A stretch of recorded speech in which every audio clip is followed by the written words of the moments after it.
Welcome to the Plant-Centered and Thriving Podcast. I'm your host, Ashley Kitchens. Welcome to the show, Plant-Centered listener. My name is Ashley. I am your host today, and I have an incredible guest with me, which I'm going to talk about here in a second.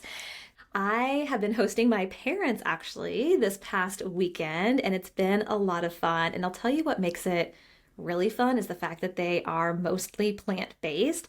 So I don't know if I've ever shared this story with you specifically, but when I turned 30, before I turned 30, I asked my parents, I was like, will you try plant-based eating for my birthday? I don't want any gifts. I don't want, you to do anything for me. I was like, I just want you to try going plant-based and see how you feel. We'll do it for 3 months. They had just been diagnosed with high cholesterol. Their cholesterol was in the 200s, and they were definitely interested in changing some things. I don't think they really intended to go plant-based, but hey, their daughter kind of asked them to do it for her birthday, so they did it. They did it it ended up being a solid 4 months. They gave it their all. I was actually really, really proud of them. And we tested their cholesterol, or their doctor did rather, after they went plant-based. And guess what happened? Both of their cholesterols dropped about 40 to 50 points. So it was now in the mid 100s, like around 160, 170. And maybe my dad's might have been 180. I can't remember. My mom is way more vocal. She was like, mine's 164. And she was going around just so excited about it. Another thing that they had mentioned was they were like, Ashley, we feel better. We just feel like we have more energy. They were in their late 50s at the time. And they also had ended up, just naturally kind of losing a little bit of weight without even trying. My mom, about a year later, possibly, she ended up taking up CrossFit. At that point, she was 60. I think she was 60.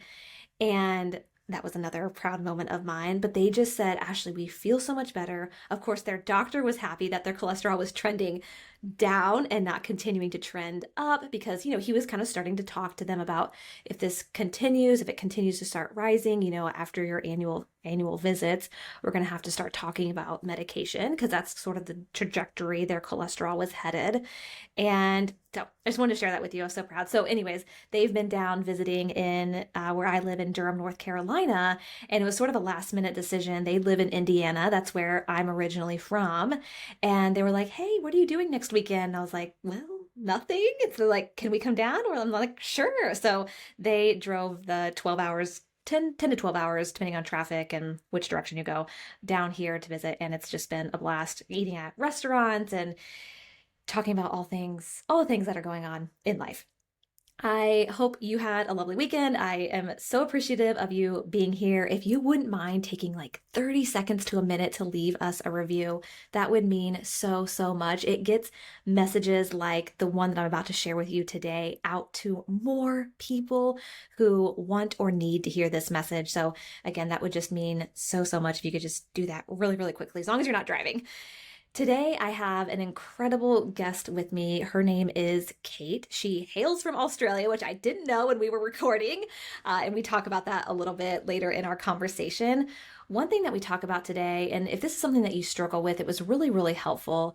We talk about 10 tips to make adopting a plant-based lifestyle easy. I know sometimes it can feel like a struggle or a hurdle, or like, am I doing everything, quote, right? These 10 tips are really, really beneficial. Kate also takes it a step further, and she is very transparent about talking about how not to be angry when you're vegan or you're plant-based. We live in a non-vegan world, and so sometimes it can be really challenging when family members or close friends just don't quite understand, and heck, even strangers sometimes.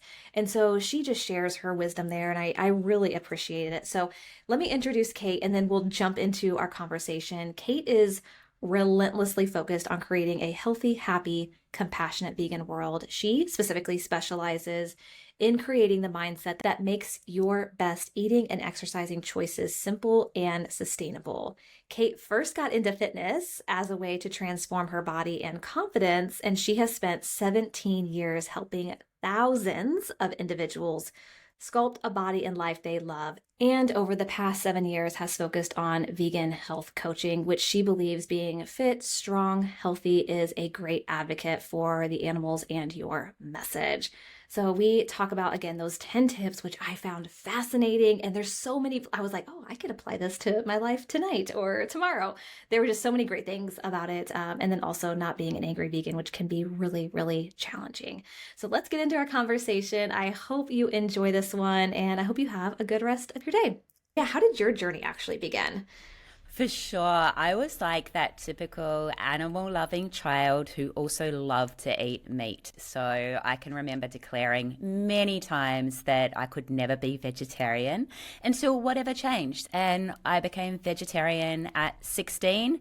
Probably multiple factors, but there was a particular conversation with a girl at school, and there was a particular hideous meal of smoked trout and fish roast soup that I was forced to eat and vomited up. And I kind of decided that I wanted to be in charge of what I ate and I wanted it to be aligned with my values. Maybe I wouldn't have framed it that way back then, but so I was an ethical vegetarian for 23 years.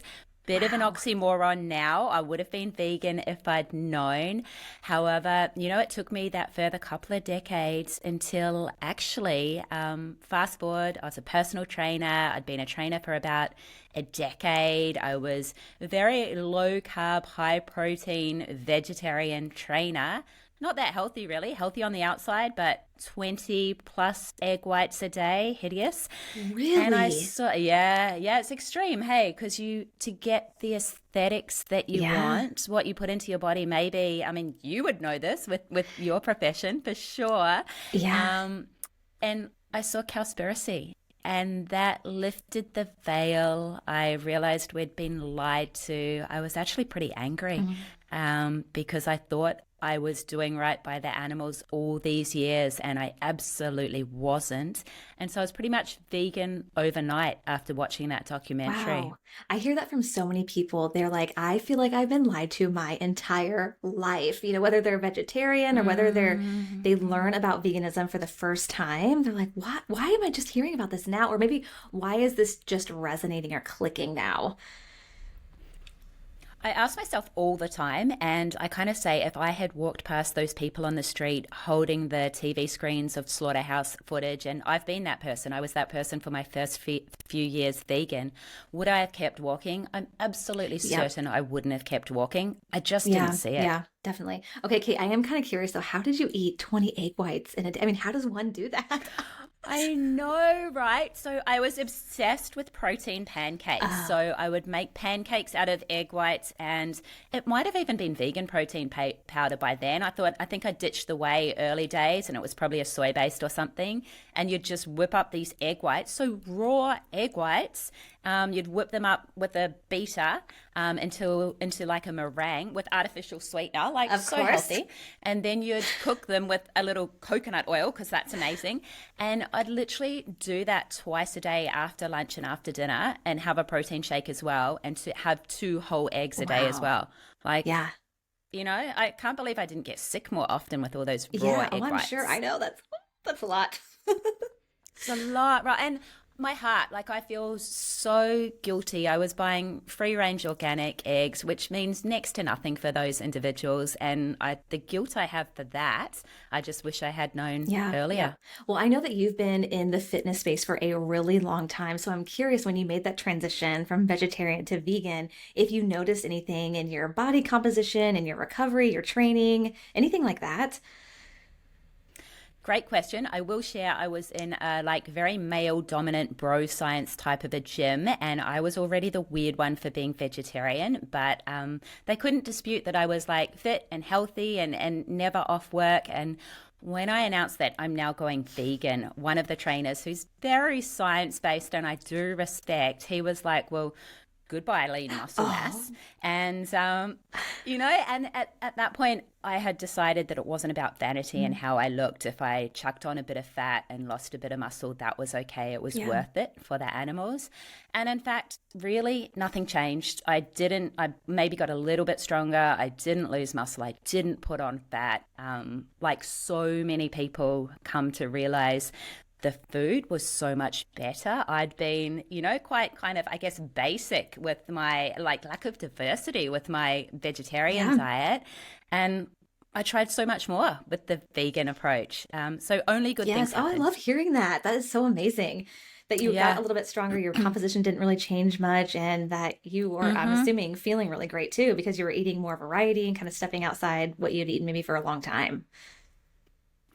The main thing was the emotional feeling and the congruency and the lack of you will know this, the heaviness that you carry around, even if you're Yep. unaware of that lack of congruency, there's still a heaviness that you carry around. And it's like it's lifted when you really do align your eating actions with your It's true. It's beliefs. true. There's something that connection just goes so much deeper with the food that you're eating. The appreciation I feel like is greater.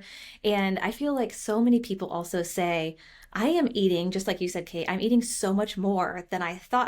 I'm going in parts of the grocery hmm store that I never thought I would go into because I'm vegan or plant-based or not eating maybe meat anymore. For sure. And like you're trying new foods, you're finding new foods, less fear. Like I'd come from that background for like a decade or so where carbs were the enemy and it was all about super high protein, super low carbohydrate. And bit by bit, I was just seeking out those vegan, I guess, positive influencers who had the body and the strength and the fitness that I wanted. And I was looking at what they ate and I saw that they ate potatoes and bananas and lentils and I saw that they ate soy. I'd been off soy for a few years Oh, by wow. then. So much deliciousness invited back into my Yes, I lifestyle. love hearing that. And potatoes are amazing. So we love potatoes around here Oh, and bananas. for sure. Yep. 100%. Yeah. For Well, sure. something, Kate, that really attracted me to you as well as we were kind of getting ready for this interview was you had a tagline or like a saying. It was about like basically 10 tips to make adopting a plant-based lifestyle easy.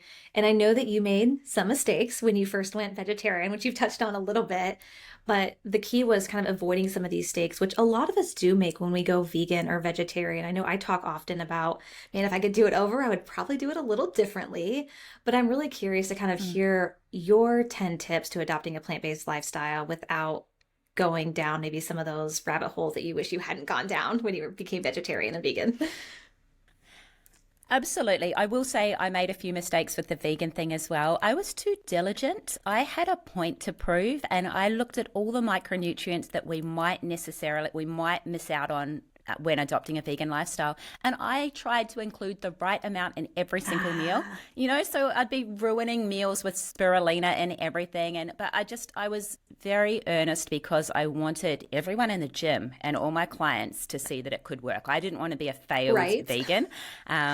So anyway, the tips that I would really recommend people take. Number one is rather than one main event, focus on building your meals around a diverse range of vegetables, plant protein, and good fats. And recognize that your protein, it's not now going to come from one hunk of flesh. It's probably going to come from multiple plant sources. There'll be a bit in the veggies, but get familiar with those plant proteins.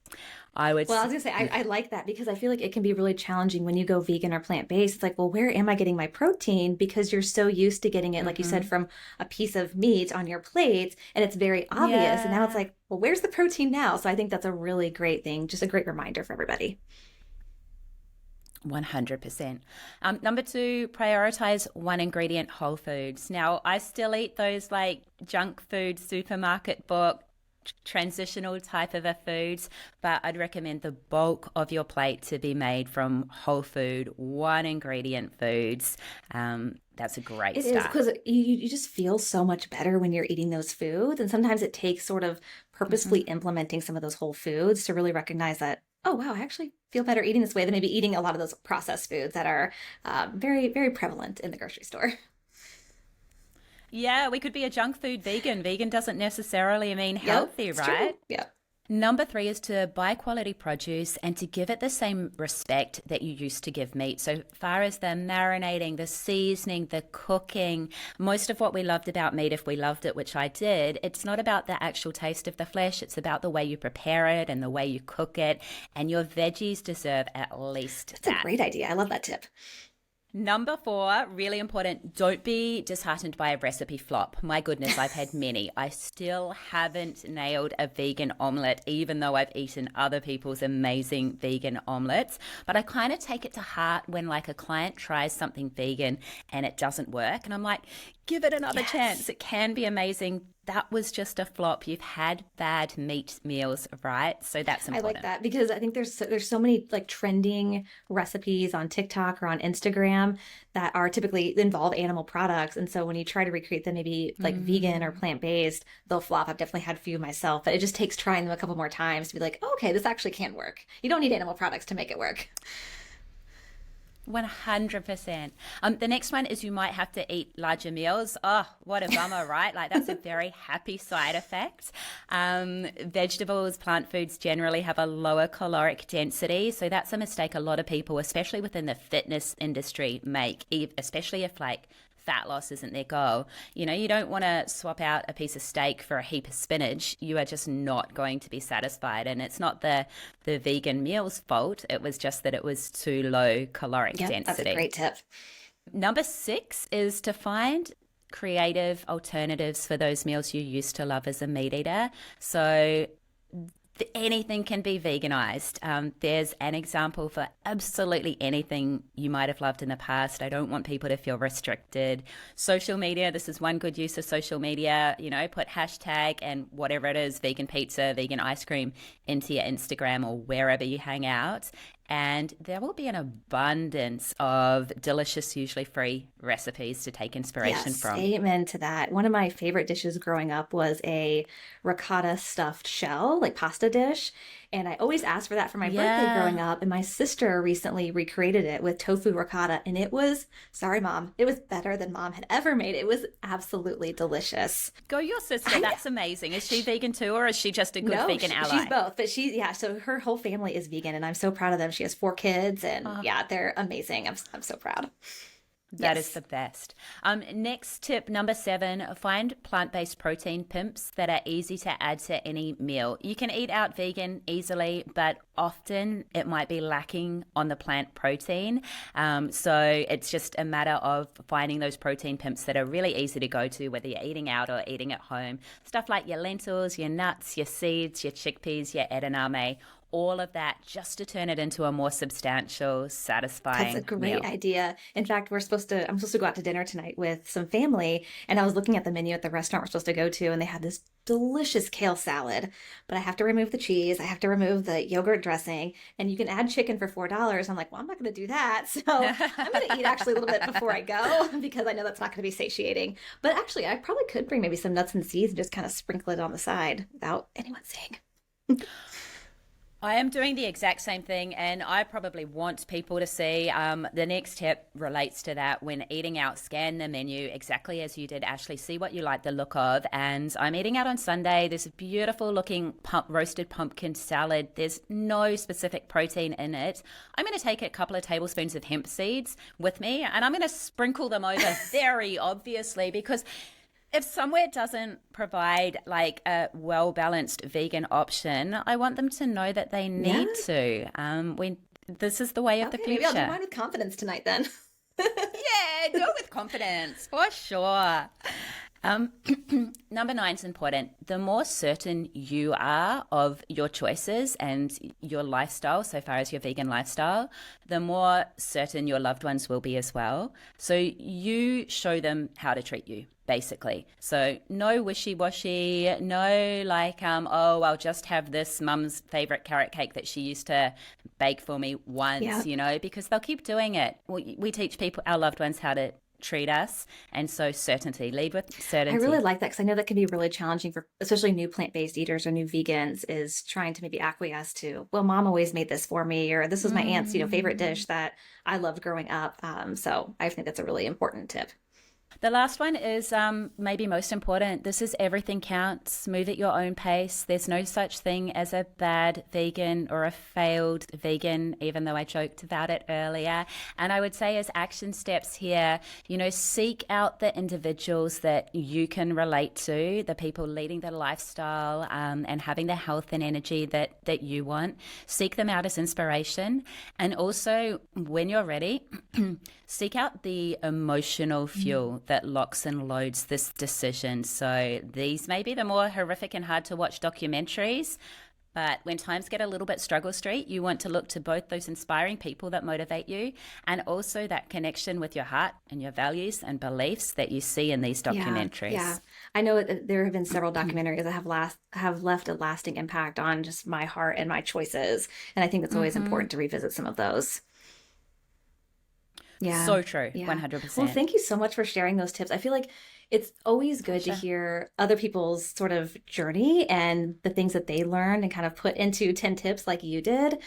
Because for anyone who, if you're listening, if you're thinking about going plant-based, you're thinking about going vegan, and you just kind of need maybe some stepping stones to get there, Kate's tips are just a fantastic place to start there. Or maybe you're already vegan and plant-based and it's like, I need some reminders to kind of stay on this journey. 100%. Like I love those individuals that are already there and they're locked and loaded from like an ethical and emotional point of view. However, maybe they could be a little bit kinder to themselves and their body and, just eat more of the healthy, nourishing foods. And of course, it's all about the animals. That's number one for me as well. But you need to be healthy and look after yourself to be in the game long term as well. Absolutely. So I know I was telling you a story before we started recording about a friend of mine who texted me. He was wearing an oat milk shirt and a vegan came up and was so enthusiastic that he was wearing such a shirt, and he's kind of on his own journey when it comes to his eating, and he's not eating dairy. And so someone was this vegan was excited, but also gave him a hard time that he wasn't maybe fully 100% vegan. And I know that there is such thing as being an angry vegan. I know that you've touched on this before. Is there a way that we can live this lifestyle without sort of harboring maybe some of that anger, whether it's towards other people or even ourselves? Or I would just kind of love your take on that. I hope there is a way, Ashley. It's a constant work in progress for me. Definitely my first few years, I was an angry vegan. I was so angry that I'd been lied to and unconsciously perpetuating this cycle of cruelty that is our food system and the other way we enslave and exploit animals. I was filled with anger, and I was filled with anger that when I shared the news that made me change, the other people I loved didn't.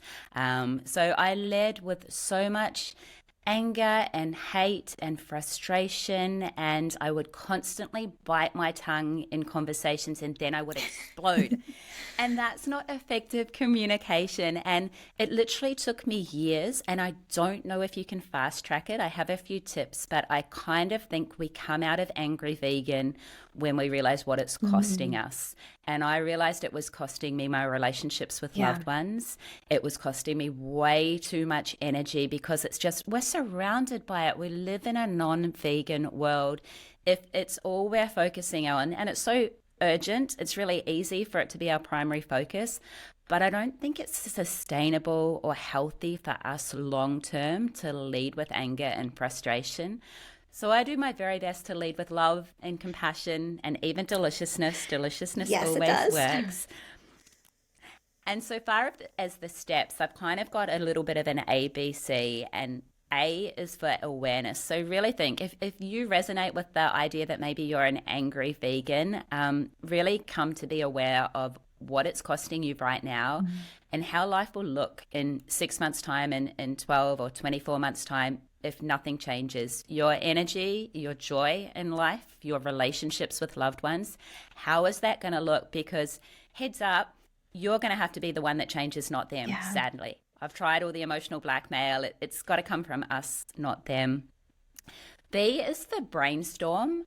Some things you can start doing and some things you can stop doing to help yourself from being entrenched in this angry veganness. So the stop doings, maybe we don't watch those documentaries. Maybe we cull our social media feeds and we don't look at those horrific videos that all of my animal rights activist friends who I love, they're sharing them all the time, and I was sharing them all the time. It was this vicious cycle of sadness and anger. Think of those things that you can stop, maybe those conversations that you get into where you know it's going nowhere. They're just having a debate because it's fun for them. And for you, you're thinking about billions of animals' lives. It's not fun for you. So they're the stop ones. Think of the things that you can start doing. So maybe you start watching those really happy documentaries. You start following farm sanctuaries on Facebook and seeing the animals there, even better, visiting. You start following delicious recipe creators. You start sharing your delicious food on social media and just start focusing on the positive. And even more importantly, start focusing on what you have in common with the people that you love who aren't yet vegan, because there is a lot in common. There's just this really big, painful thing that they don't get yet. C is for a commitment to make these changes. So it's an ongoing commitment for me. I definitely still, I'm naturally prone to passionate, angry vegan who wants to shake sense into people. So it's a constant work in progress for me. And I find if you announce this commitment, hey, I'm no longer the angry vegan, you can bet that your loved ones are going to call you up on it if you're becoming a little bit angry. Hey, Kate, I thought you were doing this love and compassionate kind of approach. All right. So that's That's ABC. such a wonderful reminder. And I like what you said with B, that you're showcasing this lifestyle in a compassionate, loving way. And people are going to take note of that much more than if you're trying to maybe shove it in their face or being angry or forceful with them. And I always say that too, that you never know what your lifestyle is going to have, what kind of impact it's going to have on someone else who's watching. Because I feel like most people are going to eventually be, whether it's fully vegan, mostly plant-based, I feel like a lot of people, when they see that, they're going to head that direction eventually. So that yet piece is really important. Oh, 100%. And I guess it's always, I have to remind myself, focus on what's effective. I've had hundreds of conversations with activists and authors and athletes now, and I look at the individuals, no shade on the angry activists. I actually think we need them. I just worry for their mental health because it is so hard. But I look at the people who are living the life the way I want to live my life and who are most effective with most people. And they're those ones that are leading with more love and compassion. Yeah, definitely. Well, thank you for sharing that as well. I feel like those are just such great reminders. And for anyone struggling kind of with just wrestling with that anger, it's a great reminder as well. So I'm curious kind of where you're at now, Kate, in the fitness space in particular, because I know that you are still incredibly active and you're still showcasing those muscles. So how... I've seen those pictures, but how is life treating you, and kind of what kind of maybe common questions do you get when someone sees that you're doing what you're doing, you've got this muscle, and you're also vegan? I think the myths about not being able to be a fit, strong, healthy vegan, I think they're finally starting to die, right? I still, do my best to kind of live it every day without shoving people's faces in it. What sort of questions do I get? People just assume it's harder than it is. They very much, I think, now believe it can be done. However, they think it takes so much more effort and planning and restriction and discipline. That's the thing. Everyone's like, oh, you must be so disciplined. I am the least disciplined person I know. I've admitted that I'm not disciplined, and I've outplanned my lack of discipline in a million little ways. And that's the same when I was a low-carb vegetarian personal trainer. I still needed to plan my meals and food prep and shop at the right time and outsmart my discipline. And it's the same now that I'm vegan, except the food's more delicious and more diverse. So any healthy approach, when I was a bit of off track, but when I was first vegan, I went out with a non-vegan guy who was into bodybuilding. And you can bet he spent a lot more time on his nutrition just to eat his repulsive chicken and sweet potato and rice and broccoli than what I did as a vegan. He put in all the effort and it was a lot more relaxed for me. So that's the main misconception. It's going to be a heap of work and it's going to be a bit boring and I'm going to have to rely on discipline. Couldn't be further from the truth. I love hearing that. And I am right there with you in that I feel like it's people like yourself that are showcasing that it doesn't have to be this massive hurdle that you have to overcome to eat vegan, maintain muscle, be strong. I feel like that's becoming a thing of the past, at least. I hope so. Well, I know that you're working on some really incredible things right now, and you had something that recently came out, which was stunning. I would love for you to talk a little bit more about that. Thank you so much. The Plant Positive Journal is my recent book, and it's a little vegan Trojan horse. So basically, it's a step-by-step guide to master your time and your mind while adopting a healthy plant-based lifestyle. So it's like a daily planner and a journal and all of that. But each month, so it goes for a full 12 months, but it's not dated. Each month, I cover one of the components that I think are most impactful in adopting a healthy vegan lifestyle. And I say Trojan horse because I've designed it to be so beautiful, full of artwork and such, that I want the non-vegans to pick it up and to use it as a daily planner, and just to use it because it's practical and beautiful. And then bit by bit, they might just read some of the information and go, oh, try some of the recipes and go, wow. And like bit by bit, I just want this beautiful journal to infiltrate the non-vegan majority. What was the reasoning behind creating this, and what also went into it? I'm really curious.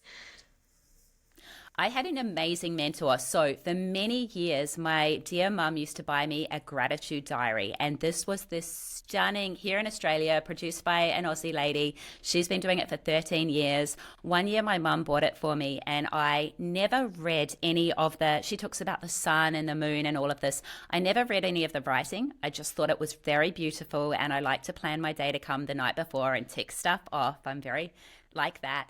And so I would use this gratitude diary every single year without reading it. And eventually, after COVID lockdown and such, I kind of thought this thing needs to be vegan. And so basically I hired this lady, Melanie Spears, her name is. I hired her as a mentor. Originally, she said, no, your product's too similar. And I said, my product's purely plant-based. That's the big point of difference. I'm very vegan. And so anyway, we worked together. I produced this product. I hired multiple artists and an amazing graphic designer.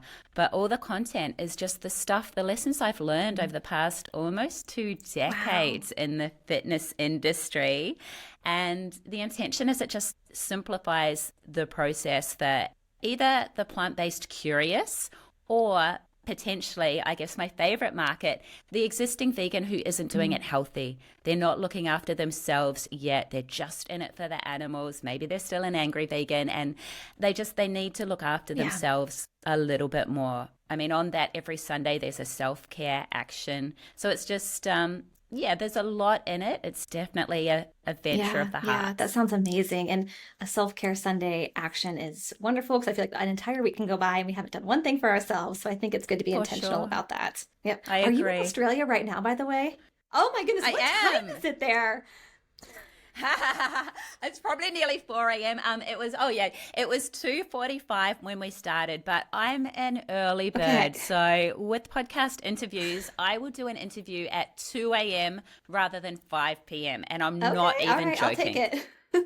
It's actually funny. I had a podcast scheduled this morning with someone who was also in Australia, but it was at 6:45 my time. Cool. We didn't have Wi-Fi because we had a crazy storm that rolled in, and so I had to cancel. Thankfully, it was back on for you. I was so grateful. Amazing. But she was like, I don't want to do the podcast at midnight. And I was like, that's totally fine. We can do it early. I'm also an early riser, so I get you, Kate. Yeah. Oh, yes. That's hilarious. Well, I'm grateful it worked for us as well. Same. So where is the best place for people to find your journal? Well, obviously we have the link in the show notes, but if they want to check it out somewhere else, where's the best place for them to do that? Thank you so much. The best place to connect with me is just via strongbodygreenplanet.com, and the journal is all over that site. It's all over my social media, which is generally just Strong Body Green Planet or Kate Galley.